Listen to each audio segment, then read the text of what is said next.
ರಾಜ್ಯದಲ್ಲಿ ಬೇಸಿಗೆ ಆರಂಭ ಆಗಿಲ್ಲ, ಆದರೆ ರಾಜ್ಯದ ಬಹುತೇಕ ಜಿಲ್ಲೆಗಳಲ್ಲಿ ಈಗ ಆಲ್ರೆಡಿ ನೀರಿಗಾಗಿ ಸಮಸ್ಯೆ ಎದುರಾಗಿದೆ. ಈಗಲೂ ಕೂಡ ಹಲವು ಜನ ಹಲವು ಭಾಗದಲ್ಲಿ ನೀರಿಗಾಗಿ ಪರಿತಪಿಸ್ತಾ ಇರುವಂತಹ ಪರಿಸ್ಥಿತಿ. ಬೇಸಿಗೆ ಆರಂಭದಲ್ಲೇ ಕೆರೆ ಕಟ್ಟೆಗಳು ಎಲ್ಲ ಕಂಪ್ಲೀಟ್ ಆಗಿ ಖಾಲಿಯಾಗಿದೆ. ನೀರಿಲ್ಲದೆ ಕಾಡು ಪ್ರಾಣಿಗಳ ಪರದಾಟ ಮುಂದುವರಿತಾ ಇದೆ.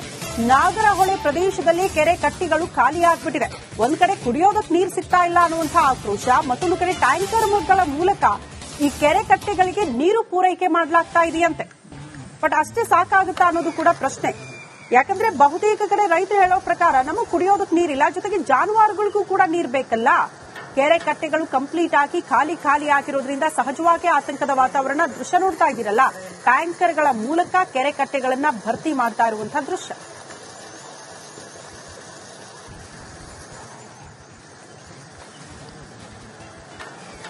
ರಾಜ್ಯದಲ್ಲಿ ದಿನೇ ದಿನೇ ಬಿಸಿಲಿನ ತಾಪಮಾನ ಜಾಸ್ತಿ ಆಗ್ತಾ ಇದೆ. ಬೇಸಿಗೆ ಆರಂಭಕ್ಕೂ ಮುನ್ನವೇ ಕೂಡ ಕಾಡಿನಲ್ಲಿ ನೀರಿಗೆ ಪ್ರಾಣಿಗಳು ಕೂಡ ಸಾಕಷ್ಟು ಪರದಾಡುವಂತಹ ಸ್ಥಿತಿ ನಿರ್ಮಾಣ ಆಗ್ತಾ ಇದೆ. ಅದರಲ್ಲೂ ಕೂಡ ನಾಗರಹೊಳೆ ರಾಷ್ಟ್ರೀಯ ಉದ್ಯಾನವನದಲ್ಲಿ ಕೂಡ ಈಗ ಪ್ರಾಣಿಗಳಿಗೆ ನೀರು ಒದಗಿಸೋದಕ್ಕೆ, ಕೆರೆ ಕಟ್ಟೆಗಳಿಗೆ ನೀರನ್ನು ತುಂಬಿಸೋದಕ್ಕೂ ಕೂಡ ಅಧಿಕಾರಿಗಳು ಮಾಸ್ಟರ್ ಪ್ಲಾನ್ ಮಾಡಿದ್ದಾರೆ. ನಾನೀಗ ಸದ್ಯ ನಾಗರಹೊಳೆ ರಾಷ್ಟ್ರೀಯ ಉದ್ಯಾನವನದ ಒಳಭಾಗದಲ್ಲಿದ್ದೇನೆ. ಈ ದೃಶ್ಯ ಗಮನಿಸ್ತಾ ಇರಬಹುದು. ಈಗಾಗಲೇ ಟ್ಯಾಂಕರ್ಗಳ ಮೂಲಕವಾಗಿ ಬತ್ತಿ ಹೋಗಿರುವಂತಹ ಕೆರೆಗಳಿಗೆ ನೀರನ್ನು ತುಂಬಿಸುವಂತಹ ಕೆಲಸಗಳು ಈಗ ಸಾಕಷ್ಟು ಭರದಿಂದ ಸಾಗ್ತಾ ಇರುವಂತದ್ದು. ಈಗಾಗಲೇ ನಾಗರಹೊಳೆ ರಾಷ್ಟ್ರೀಯ ಉದ್ಯಾನವನದಲ್ಲಿ ಸುಮಾರು 250ಕ್ಕೂ ಹೆಚ್ಚು ಕೆರೆಗಳಿದೆ. 26ಕ್ಕೂ ಹೆಚ್ಚು ಸೋಲಾರ್ ಪಂಪ್ಗಳ ಮೂಲಕವಾಗಿ ಕೆರೆಗಳನ್ನು ತುಂಬಿಸಲಾಗ್ತಾ ಇದೆ. ಹಲವು ಕೆರೆಗಳು ಈಗಾಗಲೇ ಬಿಸಿಲಿನ ತಾಪಮಾನಕ್ಕೆ ಬತ್ತಿ ಹೋಗಿರುವಂತದ್ದು. ಇನ್ನು ಸುತ್ತಲಿನ ಕಾಡಿನ ಪ್ರದೇಶವನ್ನು ನೋಡ್ತಾ ಗೊತ್ತಾಗುತ್ತೆ ಎಷ್ಟರ ಮಟ್ಟಿಗೆ ಹಸಿರಿನಿಂದ ಕೂಡಿರ್ತಾ ಇತ್ತು ನಾಗರಹೊಳೆ ರಾಷ್ಟ್ರೀಯ ಉದ್ಯಾನವನ. ಬಿಸಿಲಿನ ತಾಪಮಾನಕ್ಕೆ ಏನು ಗಿಡ ಮರಗಳೆಲ್ಲವೂ ಕೂಡ ಸುಟ್ಟು ಈಗಾಗಲೇ ಏನು ಸಾಕಷ್ಟು ನೀರಿಗಾಗಿ ಹಾತೊರಿತಾ ಇರುವಂತದ್ದು. ಜೊತೆಗೆ ಈಗಿರುವಂತಹ ಪ್ರದೇಶ ಏನಿದೆ, ಈ ಪ್ರದೇಶವನ್ನು ಗಮನಿಸಿದ್ರೆ ಗೊತ್ತಾಗುತ್ತೆ. ಅಂದ್ರೆ ಈ ಕಾಡಿನ ಅಂಚಿನ ಅಂದ್ರೆ ಕಾಡಿನ ರೇಖೆ ಅಂದ್ರೆ ಮಧ್ಯಭಾಗದಲ್ಲಿರುವಂತಹ ಇಲ್ಲಿಂದ ಒಳಭಾಗಕ್ಕೆ ಹೋದ್ರೆ ಇಲ್ಲ ಕಾಡಂಚಿನ ಗ್ರಾಮಗಳು ಸಿಗುತ್ತೆ. ಇಲ್ಲಿ ದೃಶ್ಯ ಗಮನಿಸ್ತಾ ಇರಬಹುದು. ಇದು ರೈತರ ಜಮೀನಾಗಿರುತ್ತೆ. ಸೊ ಕಾಡಂಚಿನ ಏನು ಕಾಡು ಪ್ರಾಣಿಗಳು ನೀರಿಗಾಗಿ ಎಲ್ಲೋ ಒಂದು ಕಡೆ ಹುಡುಕೊಂಡು ಬಂದ ಸಂದರ್ಭದಲ್ಲೂ ಕೂಡ ಕೆರೆ ಕಟ್ಟೆಯಲ್ಲಿ ನೀರಿಲ್ಲ ಸಂದರ್ಭದಲ್ಲಿ ಈ ಬಾರ್ಡರ್ ಅನ್ನು ದಾಟಿ ಕಾಡಂಚಿನ ಗ್ರಾಮಗಳಿಗೆ ಹೋಗುವ ಸಂದರ್ಭದಲ್ಲೂ ಕೂಡ ಮಾನವ ಮತ್ತು ಕಾಡು ಪ್ರಾಣಿಗಳ ಸಂಘರ್ಷ ಉಂಟಾಗುತ್ತೆ. ಈಗಾಗಲೇ ಹುಲಿ ದಾಳಿ ಇರಬಹುದು, ಚಿರತೆ ದಾಳಿಯಿಂದಾಗಿ ಸಾಕಷ್ಟು ಜನರು ಕೂಡ ಮೃತಪಡ್ತಾರೆ. ಸೊ ಹೀಗಾಗಿ ಕಾಡಿನಲ್ಲೇ ನೀರಿನ ವ್ಯವಸ್ಥೆ ಮಾಡಬೇಕು ಅಂತೇಳಿ ಈಗಾಗಲೇ ಟ್ಯಾಂಕರ್ಗಳ ಮೂಲಕವಾಗಿ ನೀರನ್ನು ತುಂಬಿಸುವುದಕ್ಕೆ ಈಗಾಗಲೇ ನಾಗರಹೊಳೆಯ ಅಧಿಕಾರಿಗಳು ಸಾಕಷ್ಟು ಪ್ಲಾನ್ ಅನ್ನು ಮಾಡಿಕೊಂಡಿರುವಂತದ್ದು. ಪ್ರತಿನಿತ್ಯ ಎಲ್ಲೆಲ್ಲಿ ಯಾವೆಲ್ಲ ನೀರು ಕೆರೆಗಳು ಬತ್ತಿ ಹೋಗ್ತಾ ಇದೆ, ಪಕ್ಕದಲ್ಲಿರುವಂತಹ ತಾರಕ ಜಲಾಶಯ ಇರಬಹುದು, ಕಬಿನಿ ಜಲಾಶಯಗಳಿರಬಹುದು, ಜೊತೆಗೆ ಏನು ಈಗಾಗಲೇ ಅಂತರ್ಜಲದ ಪಂಪ್ಸೆಟ್ಗಳ ಮೂಲಕವಾಗಿ ನೀರನ್ನ ತಂದು ಈ ರೀತಿಯಾಗಿ ಕೆರೆ ಕಟ್ಟೆಗಳು ತುಂಬಿಸುವ ಮೂಲಕವಾಗಿ ಪ್ರಾಣಿಗಳು ಕಾಡನ್ನು ಬಿಟ್ಟು ನಾಡಿಗೆ ಬರಬಾರದು, ಯಾವುದೇ ಕಾರಣಕ್ಕೂ ಕೂಡ ಸಂಘರ್ಷಕ್ಕೆ ಎಡೆ ಮಾಡಿಕೊಡಬಾರದು ಅಂತೇಳಿ ಈಗಾಗಲೇ ಸಾಕಷ್ಟು ಬರದಿಂದ ಕೆಲಸವನ್ನು ಮಾಡ್ತಾ ಇದ್ದಾರೆ. ಇದೇನೇ ಇದ್ರೂ ಕೂಡ ವರುಣದೇವ ಆದಷ್ಟು ಕೃಪೆಯನ್ನು ತೋರಿಸಿ ಕಾಡಿನಲ್ಲಿರುವಂತಹ ಕೆರೆ ಕಟ್ಟೆಗಳು ತುಂಬಿಸಿದ್ದೇ ಆದಲ್ಲಿ ಪ್ರಾಣಿಗಳು ಯಾವುದೇ ಕಾರಣಕ್ಕೂ ಕೂಡ ಕಾಡನ್ನು ಬಿಟ್ಟು ನಾಡಿಗೆ ಬರೋದಿಲ್ಲ. ಸೊ ಅಲ್ಲಿವರೆಗೂ ಕೂಡ ಒಂದಷ್ಟು ಸಂಘರ್ಷಗಳು ಇದೇ ಇರುತ್ತೆ. ಸೊ ಹೀಗಾಗಿ ಅಧಿಕಾರಿಗಳು ಕೂಡ ದಿಟ್ಟ ಕ್ರಮವನ್ನು ತೆಗೆದುಕೊಳ್ತಾ ಇದ್ದಾರೆ. ಸೊ ಮುಂದಿನ ದಿನಗಳಲ್ಲಿ ಯಾವ ರೀತಿಯಾಗಿ ಇದು ವರ್ಕ್ ಆಗುತ್ತೆ ಅನ್ನೋದು ಕೂಡ ಕಾದು ನೋಡಬೇಕಾಗುತ್ತೆ. ಕ್ಯಾಮರಾ ಪರ್ಸನ್ ಸಜ್ಜಿ ಜೊತೆಗೆ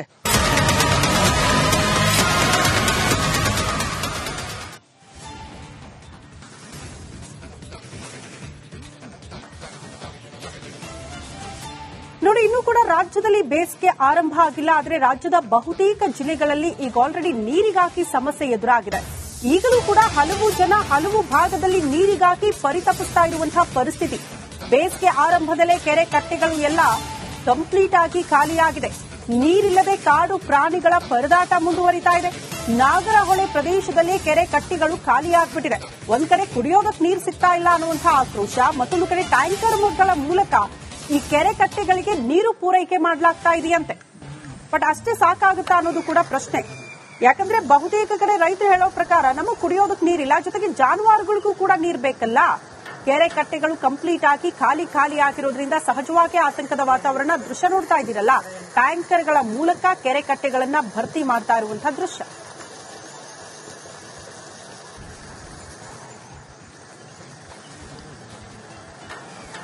ರಾಜ್ಯದಲ್ಲಿ ದಿನೇ ದಿನೇ ಬಿಸಿಲಿನ ತಾಪಮಾನ ಜಾಸ್ತಿ ಆಗ್ತಾ ಇದೆ. ಬೇಸಿಗೆ ಆರಂಭಕ್ಕೂ ಮುನ್ನವೇ ಕೂಡ ಕಾಡಿನಲ್ಲಿ ನೀರಿಗೆ ಪ್ರಾಣಿಗಳು ಕೂಡ ಸಾಕಷ್ಟು ಪರದಾಡುವಂತಹ ಸ್ಥಿತಿ ನಿರ್ಮಾಣ ಆಗ್ತಾ ಇದೆ. ಅದರಲ್ಲೂ ಕೂಡ ನಾಗರಹೊಳೆ ರಾಷ್ಟ್ರೀಯ ಉದ್ಯಾನವನದಲ್ಲಿ ಕೂಡ ಈಗ ಪ್ರಾಣಿಗಳಿಗೆ ನೀರು ಒದಗಿಸೋದಕ್ಕೆ ಕೆರೆ ಕಟ್ಟೆಗಳಿಗೆ ನೀರು ತುಂಬಿಸೋದಕ್ಕೂ ಕೂಡ ಅಧಿಕಾರಿಗಳು ಮಾಸ್ಟರ್ ಪ್ಲಾನ್ ಮಾಡಿದ್ದಾರೆ. ನಾನೀಗ ಸದ್ಯ ನಾಗರಹೊಳೆ ರಾಷ್ಟ್ರೀಯ ಉದ್ಯಾನವನದ ಒಳಭಾಗದಲ್ಲಿದ್ದೇನೆ. ಈ ದೃಶ್ಯ ಗಮನಿಸ್ತಾ ಇರಬಹುದು. ಈಗಾಗಲೇ ಟ್ಯಾಂಕರ್ಗಳ ಮೂಲಕವಾಗಿ ಬತ್ತಿ ಹೋಗಿರುವಂತಹ ಕೆರೆಗಳಿಗೆ ನೀರನ್ನು ತುಂಬಿಸುವಂತಹ ಕೆಲಸಗಳು ಈಗ ಸಾಕಷ್ಟು ಭರದಿಂದ ಸಾಗ್ತಾ ಇರುವಂತದ್ದು. ಈಗಾಗಲೇ ನಾಗರಹೊಳೆ ರಾಷ್ಟ್ರೀಯ ಉದ್ಯಾನವನದಲ್ಲಿ ಸುಮಾರು 250ಕ್ಕೂ ಹೆಚ್ಚು ಕೆರೆಗಳಿದೆ. 26ಕ್ಕೂ ಹೆಚ್ಚು ಸೋಲಾರ್ ಪಂಪ್ಗಳ ಮೂಲಕವಾಗಿ ಕೆರೆಗಳನ್ನು ತುಂಬಿಸಲಾಗ್ತಾ ಇದೆ. ಹಲವು ಕೆರೆಗಳು ಈಗಾಗಲೇ ಬಿಸಿಲಿನ ತಾಪಮಾನಕ್ಕೆ ಬತ್ತಿ ಹೋಗಿರುವಂತದ್ದು. ಇದು ಸುತ್ತಲಿನ ಕಾಡಿನ ಪ್ರದೇಶವನ್ನು ನೋಡ್ತಾ ಗೊತ್ತಾಗುತ್ತೆ ಎಷ್ಟರ ಮಟ್ಟಿಗೆ ಹಸಿರಿನಿಂದ ಕೂಡಿರ್ತಾ ಇತ್ತು ನಾಗರಹೊಳೆ ರಾಷ್ಟ್ರೀಯ ಉದ್ಯಾನವನ. ಬಿಸಿಲಿನ ತಾಪಮಾನಕ್ಕೆ ಗಿಡ ಮರಗಳೆಲ್ಲವೂ ಕೂಡ ಸುಟ್ಟು ಈಗಾಗಲೇ ಸಾಕಷ್ಟು ನೀರಿಗಾಗಿ ಹಾತೊರಿತಾ ಇರುವಂತದ್ದು. ಜೊತೆಗೆ ಈಗಿರುವಂತಹ ಪ್ರದೇಶ ಏನಿದೆ ಈ ಪ್ರದೇಶವನ್ನು ಗಮನಿಸಿದ್ರೆ ಗೊತ್ತಾಗುತ್ತೆ.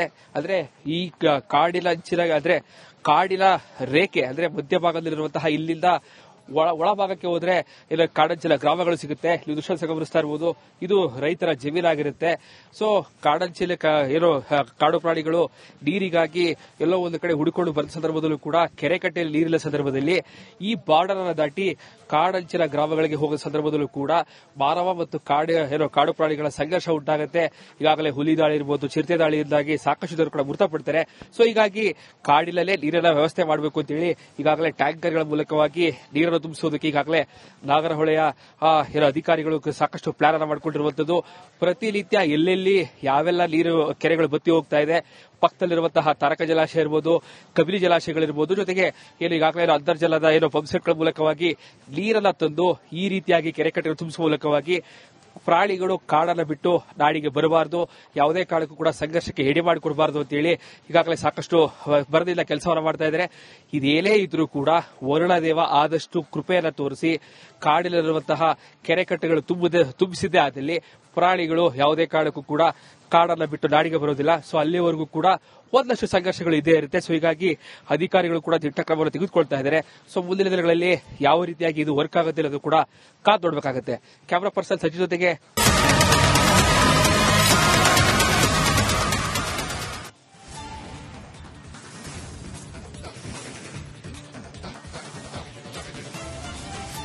ನೋಡಿ, ಇನ್ನೂ ಕೂಡ ರಾಜ್ಯದಲ್ಲಿ ಬೇಸಿಗೆ ಆರಂಭ ಆಗಿಲ್ಲ. ಆದರೆ ರಾಜ್ಯದ ಬಹುತೇಕ ಜಿಲ್ಲೆಗಳಲ್ಲಿ ಈಗ ಆಲ್ರೆಡಿ ನೀರಿಗಾಗಿ ಸಮಸ್ಯೆ ಎದುರಾಗಿದೆ.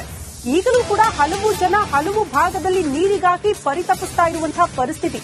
ಬೇಸಿಗೆ ಆರಂಭದಲ್ಲೇ ಕೆರೆ ಕಟ್ಟೆಗಳು ಎಲ್ಲ ಕಂಪ್ಲೀಟ್ ಆಗಿ ಖಾಲಿಯಾಗಿದೆ. ನೀರಿಲ್ಲದೆ ಕಾಡು ಪ್ರಾಣಿಗಳ ಪರದಾಟ ಮುಂದುವರಿತಾ ಇದೆ. ನಾಗರಹೊಳೆ ಪ್ರದೇಶದಲ್ಲಿ ಕೆರೆ ಕಟ್ಟೆಗಳು ಖಾಲಿಯಾಗ್ಬಿಟ್ಟಿದೆ. ಒಂದ್ ಕಡೆ ಕುಡಿಯೋದಕ್ಕೆ ನೀರು ಸಿಗ್ತಾ ಇಲ್ಲ ಅನ್ನುವಂತಹ ಆಕ್ರೋಶ, ಮತ್ತೊಂದು ಕಡೆ ಟ್ಯಾಂಕರ್ಗಳ ಮೂಲಕ ಈ ಕೆರೆ ಕಟ್ಟೆಗಳಿಗೆ ನೀರು ಪೂರೈಕೆ ಮಾಡಲಾಗ್ತಾ ಇದೆಯಂತೆ. ಬಟ್ ಅಷ್ಟೇ ಸಾಕಾಗುತ್ತಾ ಅನ್ನೋದು ಕೂಡ ಪ್ರಶ್ನೆ. ಯಾಕಂದ್ರೆ ಬಹುತೇಕ ಕಡೆ ರೈತರು ಹೇಳೋ ಪ್ರಕಾರ ನಮಗೆ ಕುಡಿಯೋದಕ್ಕೆ ನೀರಿಲ್ಲ, ಜೊತೆಗೆ ಜಾನುವಾರುಗಳಿಗೂ ಕೂಡ ನೀರು ಬೇಕಲ್ಲ. ಕೆರೆ ಕಟ್ಟೆಗಳು ಕಂಪ್ಲೀಟ್ ಆಗಿ ಖಾಲಿ ಆಗಿರೋದ್ರಿಂದ ಸಹಜವಾಗಿ ಆತಂಕದ ವಾತಾವರಣ. ದೃಶ್ಯ ನೋಡ್ತಾ ಇದ್ದೀರಲ್ಲ, ಟ್ಯಾಂಕರ್ಗಳ ಮೂಲಕ ಕೆರೆ ಕಟ್ಟೆಗಳನ್ನ ಭರ್ತಿ ಮಾಡ್ತಾ ಇರುವಂತಹ ದೃಶ್ಯ.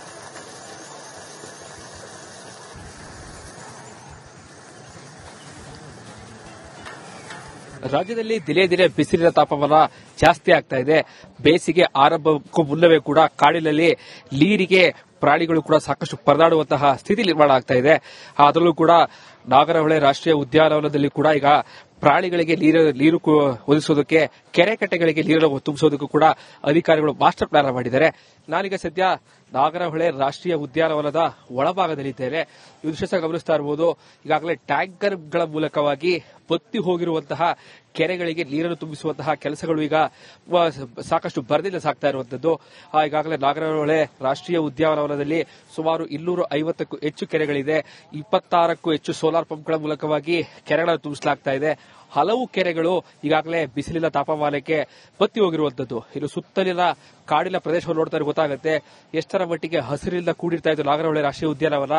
ಬಿಸಿಲಿನ ತಾಪಮಾನಕ್ಕೆ ಗಿಡ ಮರಗಳೆಲ್ಲವೂ ಕೂಡ ಸುಟ್ಟು ಈಗಾಗಲೇ ಸಾಕಷ್ಟು ನೀರಿಗಾಗಿ ಹಾತೊರಿತಾ ಇರುವಂತದ್ದು. ಜೊತೆಗೆ ಈಗಿರುವಂತಹ ಪ್ರದೇಶ ಏನಿದೆ ಈ ಪ್ರದೇಶವನ್ನು ಗಮನಿಸಿದ್ರೆ ಗೊತ್ತಾಗುತ್ತೆ.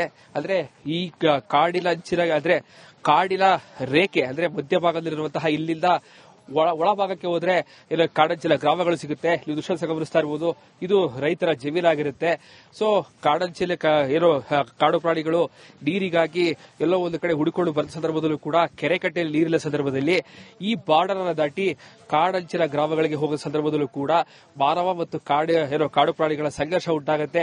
ಈಗಾಗಲೇ ಹುಲಿ ದಾಳಿ ಇರಬಹುದು, ಚಿರತೆ ದಾಳಿಯಿಂದಾಗಿ ಸಾಕಷ್ಟು ಜನರು ಕೂಡ ಮೃತಪಡ್ತಾರೆ. ಸೊ ಹೀಗಾಗಿ ಕಾಡಿನಲ್ಲೇ ನೀರಿನ ವ್ಯವಸ್ಥೆ ಮಾಡಬೇಕು ಅಂತೇಳಿ ಈಗಾಗಲೇ ಟ್ಯಾಂಕರ್ಗಳ ಮೂಲಕವಾಗಿ ನೀರನ್ನು ತುಂಬಿಸುವುದಕ್ಕೆ ಈಗಾಗಲೇ ನಾಗರಹೊಳೆಯ ಅಧಿಕಾರಿಗಳು ಸಾಕಷ್ಟು ಪ್ಲಾನ್ ಅನ್ನು ಮಾಡಿಕೊಂಡಿರುವಂತದ್ದು. ಪ್ರತಿನಿತ್ಯ ಎಲ್ಲೆಲ್ಲಿ ಯಾವೆಲ್ಲ ನೀರು ಕೆರೆಗಳು ಬತ್ತಿ ಹೋಗ್ತಾ ಇದೆ, ಪಕ್ಕದಲ್ಲಿರುವಂತಹ ತಾರಕ ಜಲಾಶಯ ಇರಬಹುದು, ಕಬಿನಿ ಜಲಾಶಯಗಳಿರಬಹುದು, ಜೊತೆಗೆ ಏನು ಈಗಾಗಲೇ ಅಂತರ್ಜಲದ ಪಂಪ್ಸೆಟ್ಗಳ ಮೂಲಕವಾಗಿ ನೀರನ್ನ ತಂದು ಈ ರೀತಿಯಾಗಿ ಕೆರೆ ಕಟ್ಟೆಗಳು ತುಂಬಿಸುವ ಮೂಲಕವಾಗಿ ಪ್ರಾಣಿಗಳು ಕಾಡನ್ನು ಬಿಟ್ಟು ನಾಡಿಗೆ ಬರಬಾರದು, ಯಾವುದೇ ಕಾರಣಕ್ಕೂ ಕೂಡ ಸಂಘರ್ಷಕ್ಕೆ ಎಡೆ ಮಾಡಿಕೊಡಬಾರದು ಅಂತೇಳಿ ಈಗಾಗಲೇ ಸಾಕಷ್ಟು ಬರದಿಂದ ಕೆಲಸವನ್ನು ಮಾಡ್ತಾ ಇದ್ದಾರೆ. ಇದೇನೇ ಇದ್ರೂ ಕೂಡ ವರುಣದೇವ ಆದಷ್ಟು ಕೃಪೆಯನ್ನು ತೋರಿಸಿ ಕಾಡಿನಲ್ಲಿರುವಂತಹ ಕೆರೆ ಕಟ್ಟೆಗಳು ತುಂಬಿಸಿದ್ದೇ ಆದಲ್ಲಿ ಪ್ರಾಣಿಗಳು ಯಾವುದೇ ಕಾರಣಕ್ಕೂ ಕೂಡ ಕಾಡನ್ನು ಬಿಟ್ಟು ನಾಡಿಗೆ ಬರೋದಿಲ್ಲ. ಸೊ ಅಲ್ಲಿವರೆಗೂ ಕೂಡ ಒಂದಷ್ಟು ಸಂಘರ್ಷಗಳು ಇದ್ದೇ ಇರುತ್ತೆ. ಸೊ ಹೀಗಾಗಿ ಅಧಿಕಾರಿಗಳು ಕೂಡ ದಿಟ್ಟ ಕ್ರಮವನ್ನು ತೆಗೆದುಕೊಳ್ತಾ ಇದ್ದಾರೆ. ಸೊ ಮುಂದಿನ ದಿನಗಳಲ್ಲಿ ಯಾವ ರೀತಿಯಾಗಿ ಇದು ವರ್ಕ್ ಆಗುತ್ತೆ ಅನ್ನೋದು ಕೂಡ ಕಾದು ನೋಡಬೇಕಾಗುತ್ತೆ. ಕ್ಯಾಮರಾ ಪರ್ಸನ್ ಸಚಿವ ಜೊತೆಗೆ